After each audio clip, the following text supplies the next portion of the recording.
Greetings and welcome to another episode of Perspectives. My name is Kevin Gemmell. I am the senior content writer here at ChefWorks, and Perspectives is our weekly Q&A where we get the opportunity to chat with culinary and hospitality professionals about the state of the industry. Now, for the first time ever, we are very excited to be taking Perspectives international. We are joined from Sydney, Australia by Chef Tawnya Bahr. Chef, thank you so much for joining us. Now, is it the end of winter? Is it the beginning of spring? Is it 3 weeks from today? When exactly is it in Australia? Well, we are just wrapping up spring. We are going into summer. Well, then you are going into some warmer months, and obviously we're just coming out of some warmer months in the US. COVID talk is obviously what the nation, what the world has been talking about right now. And I think what people are curious about is, from another country, how has it impacted culinary and hospitality, and how has Australia dealt with it? Oh, well, I mean, I guess much like the rest of the world, but I will say Australia in particular, we've gone into lockdown. I mean, Melbourne just came out of lockdown on the 26th of October, and it was 112 days. So for hospitality, you know, it's hospitality here as everywhere, isn't just restaurants, cafes, and bars. It's also the farmers, the producers, you know, the drivers, the stall holders at markets. You know, the trickle-on effect is huge. But on the back of that, everybody has really rallied together, which like we've never seen before, you know, supporting each other. And, you know, our numbers are low. And knock on wood, and that's as a result of the quick action we actually took. But it's been painful. It's been excruciatingly painful.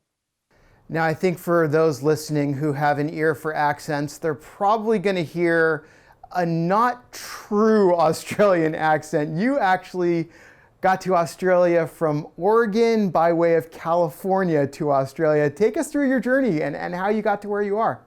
Not exactly the most direct route, is it?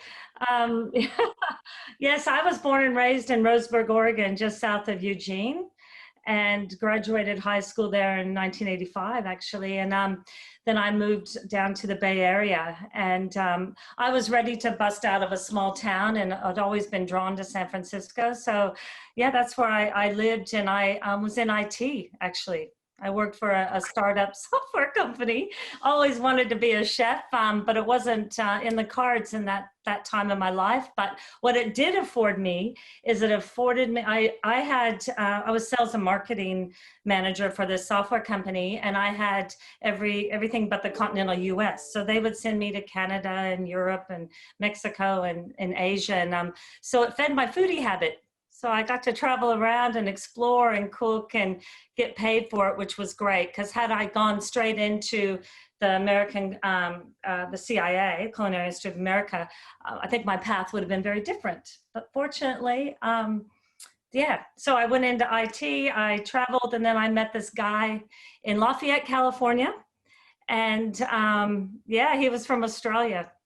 And I always swore I'd never date anybody from the East Coast, because I did date this cop once from Chicago. It was a disaster. So I met this guy from Australia, and yeah, we've been together 25 years, 2 kids and a dog, and I moved to Australia. It's just the same old story, right? You hear it once, you've heard it 1,000 times. You mentioned in your first answer farmers and food producers. Sustainability is something that's really important to you. Tell me about your business Straight to the Source, and you've actually been able to grow a little bit during this process. Yeah, what's interesting is when we're talking about all these businesses affected because of COVID, Straight to the Source is a hospitality service provider. And so, we were greatly affected. We basically, our whole business model just shut down this year. We travel all over Australia, taking chefs and restaurateurs to regions and primary producers and behind the scenes to get a real, take a deep dive and get a real understanding of what goes into the food system. So we had 2 choices, really: just can the whole year and just go off and do something else. Or, Straight to the Source has been going since 2012. So what we decided to do was grow our team and just unpack what Straight to the Source means and come out with a different offering. So we now have a team of 6. And what we're doing is we are launching into the digital space, but perhaps in a bit of a different way. We've got producers on our platform that we work with and we've worked with for years, but we're championing their brands, but we're also letting them tap into our audience of chefs. So at 2 a.m, if they're writing a menu, we want to, I mean, they call us anyway and ask us, where can I get saffron? Where can I get wasabi? What have you? And we're just creating this platform really. But we're not selling anything. So again, it's still connecting, educating, and inspiring, but we're just doing it in a different way until we can get back on the road. And then when we do, we'll have 2 offerings and they'll complement each other. And we do plan on growing even further. So yeah. Now, obviously, 2020 started very differently for Australia than it did for the rest of the world. The wildfires there were devastating. And I feel like that just kind of got pushed back with everything that's happened with COVID. What are some of the lasting impacts that you guys are still feeling from that? Actually, interestingly, just yesterday on the news, a lot of the families that, that unfortunately lost everything. And then we had flooding. And then we had, COVID. So there's a lot of families still displaced. And there was some pastry chefs that kind of came together and they wanted to do a substantial fundraiser. So I'm not a pastry chef, I'm cuisine, but I'm a bit of a ring in. And so they asked me to join them. So together we did a campaign, Desserts for Difference, and we raised over $30,000. And I reached out to beautiful restaurants and hospitality colleagues in America, in Bodine Bakery, Dominic Crenn, and there was it was a worldwide initiative, and it was beautiful to be involved with. And nor did we know what was coming next. It's across the world though. Look at what the fires you guys have had. Yeah. So, given all of that, if you were to say what kind of food 2020 was, what kind of food would it be? What comes to mind, and I hope I don't offend anybody, because I did eat it when I was young, but Spam. I don't know why.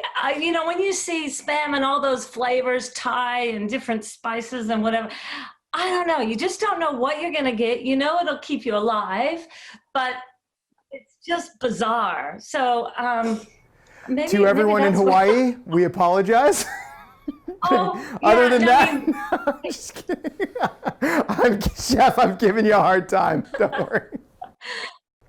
Well, Chef, thank you so much for taking the time to join us, and happy end of spring, beginning of summer to you, but also for everything that you've done for your community, raising the $30,000. That really is amazing. So be safe out in Australia, and thank you again for joining us on Perspectives. Thank you so much for having me. It's been great. My thanks again to Chef Tawnya Bahr for joining us.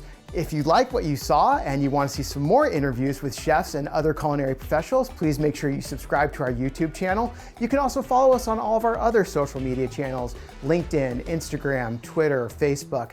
Now, if you want to read more about Chef, you can follow the text below to blog.chefworks.com. While you're there, check out some of the other features that we have. We have Weekly Bites, which is our weekly roundup of what's happening in the news. We have our Chef of ChefWorks feature. We've got some fun product descriptions if you just want to learn more about ChefWorks. So until next time, thank you so much for joining us on Perspectives. Eat well, drink well, and be well.